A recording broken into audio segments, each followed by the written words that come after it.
Hello students, हम class 9th का chapter 6 कर रहे हैं जिसका नाम है लाइंस एंड एंगल्स। ओके, वैसे तो कल की वीडियो में हम ये चैप्टर कंप्लीट कर चुके हैं, लेकिन मैंने आपको बताया था इस चैप्टर में कुछ ऐसे एग्जाम्पल्स हैं जो एग्ज़ाम के लिए काफ़ी इम्पोर्टेंट हैं। तो वो कुछ इम्पोर्टेंट एग्जाम्पल्स हम यहाँ डिस्कस करेंगे।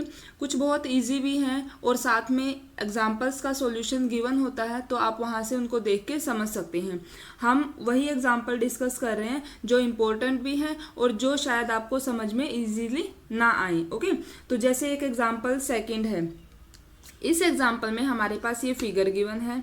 ओके, यहाँ से दिया हुआ है कि ओ आर बाइसेक्ट करता है एंगल पी ओ एस को। इसका मतलब ये हुआ जो ये ओ आर है वो इस पूरे एंगल को बाइसेक्ट कर रहा है, यानी कि ये एंगल और ये एंगल दोनों इक्वल हैं। सिमिलरली ओ टी इस एंगल को बाइसेक्ट कर रहा है, ये एंगल और ये एंगल भी इक्वल हैं। और जो पी ओ एस एंगल है, एंगल पी ओ एस, ये पूरा ये हमारे पास x गिवन है। हमें निकालना है angle R O T means ये वाला एंगल हमें फाइंड आउट करना है। तो देखो इसको कैसे शुरू करेंगे।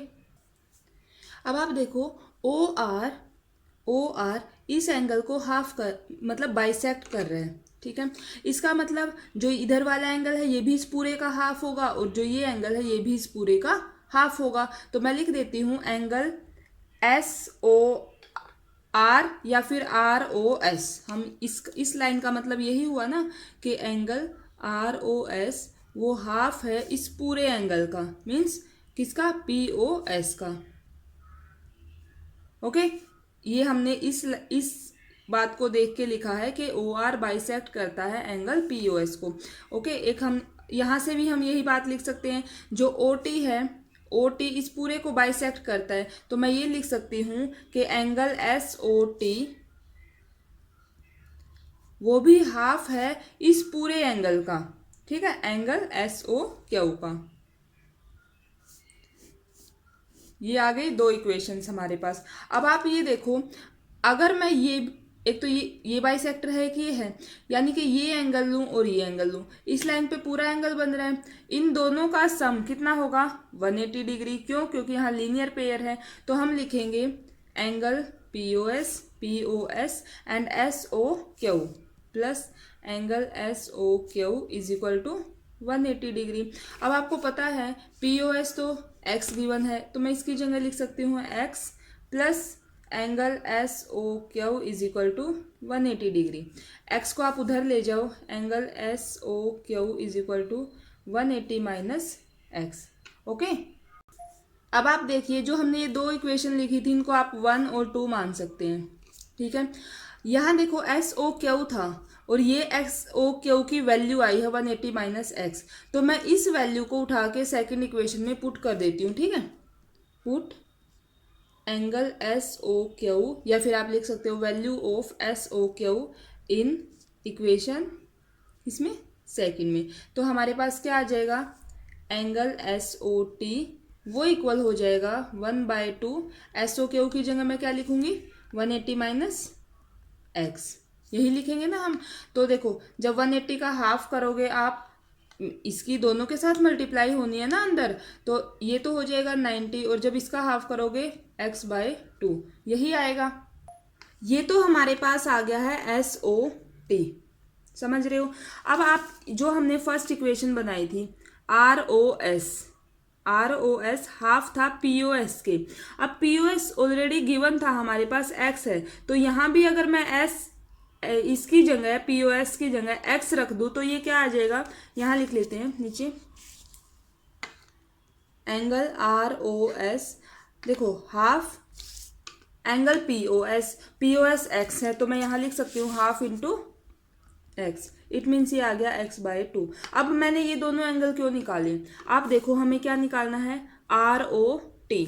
आप आर ओ टी को फिगर में देखो, आर ओ टी यानी कि हमें ये वाला निकालना है। इसमें एक तो ये एंगल आ रहा है, एक ये एंगल आ रहा है। मैं ये लिख सकती हूँ कि एंगल आर ओ टी वो किसके इक्वल है, R O S plus S O T, यही है ना। तो हम लिखेंगे यहाँ एंगल आर ओ टी जो कि हमें फाइंड आउट करना है equal to R O S plus SOT। अब आप देखो हमने इन्हीं दोनों की तो वैल्यू निकाली है, SOT ROS।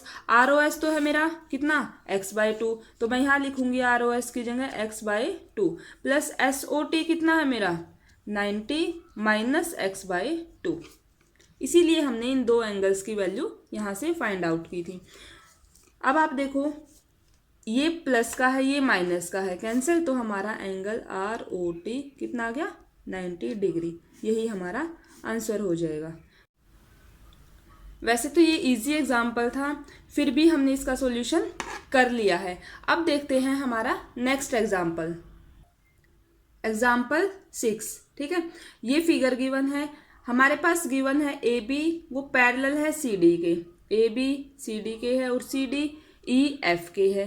ठीक है, और जो EA है वो परपेंडिकुलर है AB पर। जो ये एंगल है हमारा BEF, ये 55 डिग्री का है। हमें निकालने हैं X, Y और Z। ठीक है, अब देखो ये इसके पैरेलल है, ये इसके पैरेलल है, तो इसका मतलब ये हुआ AB भी पैरेलल होगी EF के। हम यहाँ से इन दो बातों से ये लिख सकते हैं कि जो AB है वो भी पैरेलल होगी EF के, क्योंकि मैंने आपको बताया था जब हमने थ्योरम्स की थी, अगर कोई दो लाइन किसी सेम लाइन के पैरेलल हैं तो वो दो लाइंस भी आपस में एक दूसरे के साथ पैरेलल होंगी। वही बात हमने यहाँ लिखी है। अब आप यहाँ से देखो, अगर ये दो लाइंस पैरेलल हैं, अगर मैं फिगर को थोड़ा सा ऐसे करूँ आपको समझाने के लिए, देखो ये दो लाइंस पैरेलल हैं, ये क्या काम कर रही है इनके ट्रांसवर्सल का, तो जो ये एंगल है और ये एंगल है दोनों का सम कितना होना चाहिए 180 डिग्री। क्यों?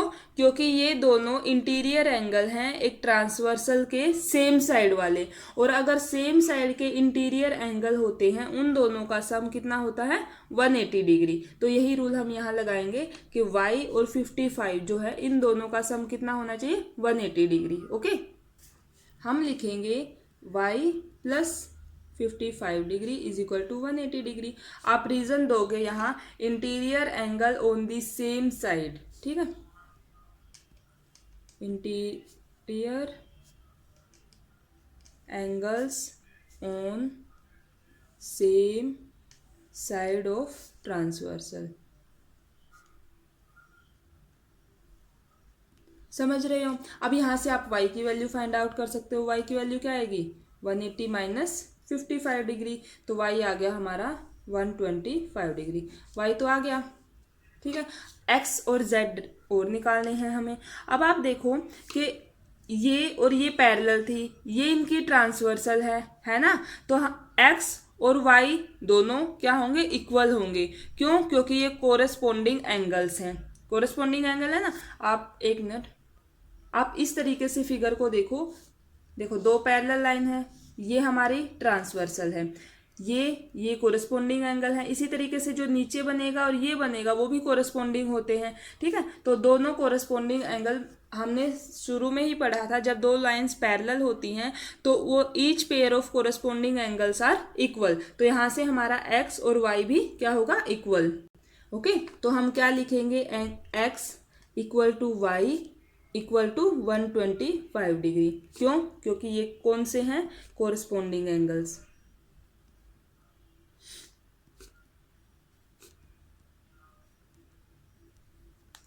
ओके, यहाँ से हमारा x भी आ गया है, x भी कितना आ गया 125 डिग्री। अब बच गया कौन सा z। ठीक है, z एंगल और हमें निकालना है।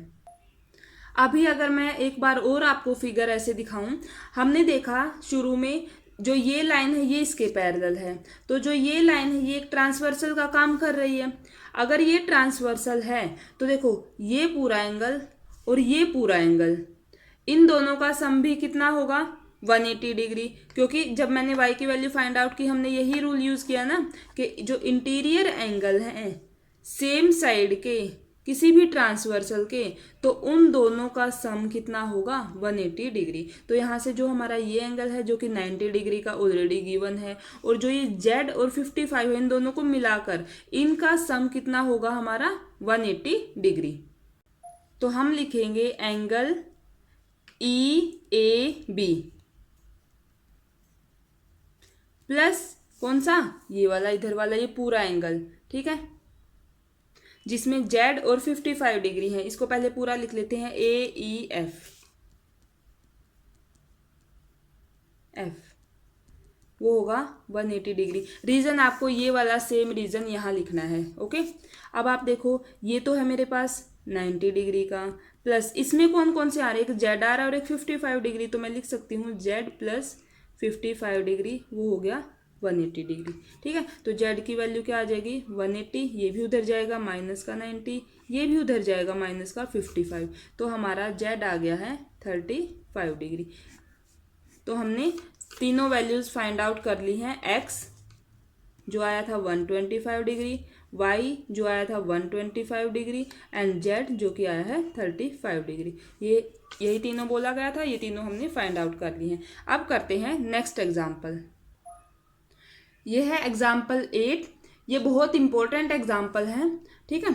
तो देखो इसमें क्या क्या गिवन है, जो बी ओ है वो बाइसेक्ट करता है एंगल सी बी ई को, बी ओ इस पूरे एंगल को बाइसेक्ट करता है, इट मीन्स ये दोनों आपस में इक्वल है। या फिर हम ये भी लिख सकते हैं कि जो ये एंगल है इस पूरे का हाफ है, या फिर जो ये एंगल है इस पूरे का हाफ है। तो हम यहाँ से लिख लेते हैं, जो एंगल हमारा है सी बी ओ, वो हाफ हो जाएगा किसका, पूरे एंगल का, सी बी ई का। और इधर से जो ये सी ओ है ये इस पूरे को बाइसेक्ट करता है। तो मैं यहां से भी लिख लेती हूं कि जो एंगल बी सी ओ है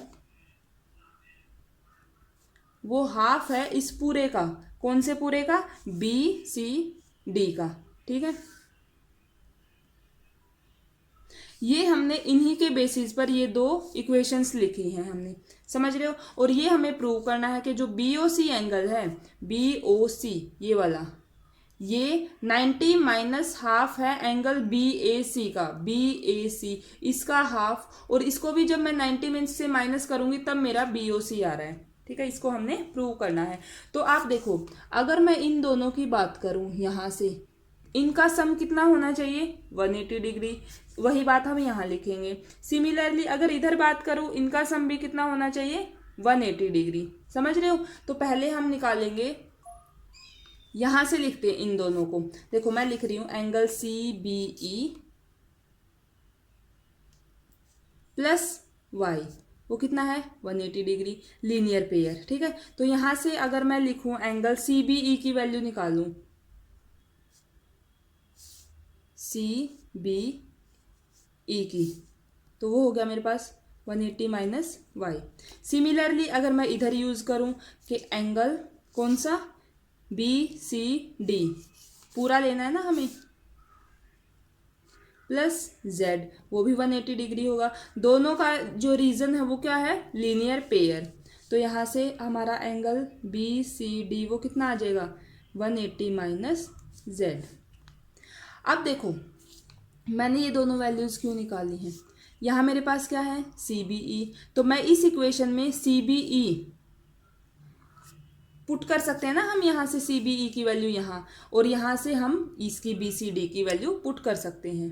तो देखो जो एंगल सी बी ओ है, सी बी ओ वो है हाफ, सी बी ई की जगह मैं क्या लिखूं, 180 माइनस वाई। सिमिलरली अगर मैं एक यहाँ लिख लेते हैं एंगल बी सी ओ, वो हाफ है B C D, B C D की जगह मैं क्या लिखूं, 180 माइनस जेड। अब इनको सोल्व करते हैं। देखो एंगल सी बी ओ तो हमारे पास क्या आ गया है, इसका हाफ करेंगे 90, यहाँ से y/2। Similarly angle B C O 90 minus z/2।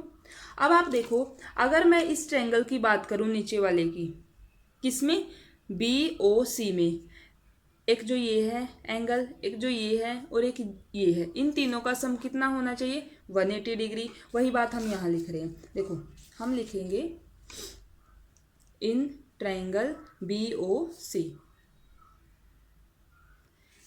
Angle B O C plus angle कौन सा, C B O plus angle एक ये इधर वाला कौन सा BCO